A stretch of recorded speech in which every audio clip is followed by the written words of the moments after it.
A espectroscopia de impedância eletroquímica é uma técnica bastante utilizada para a determinação da contribuição de processos individuais de eletrodo ou eletrólito em sistemas eletroquímicos. Esta técnica parte basicamente do princípio que um circuito elétrico pode representar o comportamento do aço embutido na argamassa. Um espectro da impedância pode ser analisado com base em um diagrama de Nyquist. Este consiste em uma série de pontos, cada um representando a grandeza e a direção do vetor da impedância para uma frequência em particular. O diagrama é um plano complexo, real versus imaginário, de coordenadas cartesianas, em que se tem na abscissa a parte real, que são os termos resistivos, e na ordenada a parte imaginária, que são os termos capacitivos ou indutivos. Desta forma, é possível relacionar a condutividade efetiva das amostras com a resistência ao transporte iônico no volume do material, chamado de R-book. A R-book é obtida da intersecção da curva de impedância com a abscissa do diagrama de Nyquist. O objetivo dessa pesquisa é avaliar a resistência ao transporte de íon sulfato em argamassas armadas com e sem adições, estas oriundas da geração termoelétrica, e determinar a condutividade efetiva em diferentes tempos de imersão.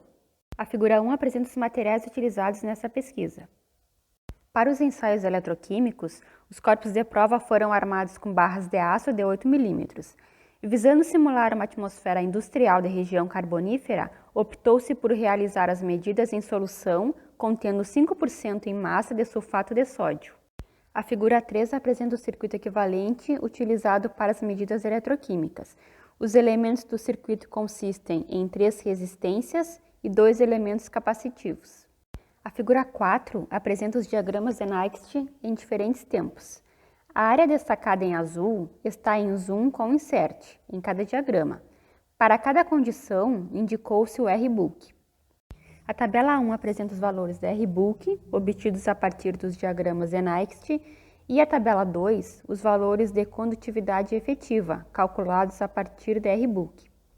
Após 90 dias de imersão, a condutividade efetiva nas argamassas contendo cinza volante diminui, devido à contribuição desta à diminuição da porosidade do material, fazendo com que haja um menor número de caminhos de difusão de íons agressivos até o material metálico embutido na argamassa. A análise por lupa estereoscópica mostrou regiões com perda de material por corrosão e incrustações. A figura 5 apresenta em 1 corrosão por aeração diferencial na região da interface exposta embutida, mais acentuada na barra do corpo de prova de referência, uma vez que este material apresenta uma maior porosidade em relação aos outros corpos de prova contendo aditivos, e em 2, corrosão uniforme. A figura 6 apresenta as variações do diâmetro das barras de aço embutidas nas argamassas. Observa-se que tanto a incrustação quanto a perda de espessura diametral foi mais significativa na argamassa de referência, concordando com os resultados de condutividade, uma vez que o processo corrosivo foi mais acentuado nesta barra.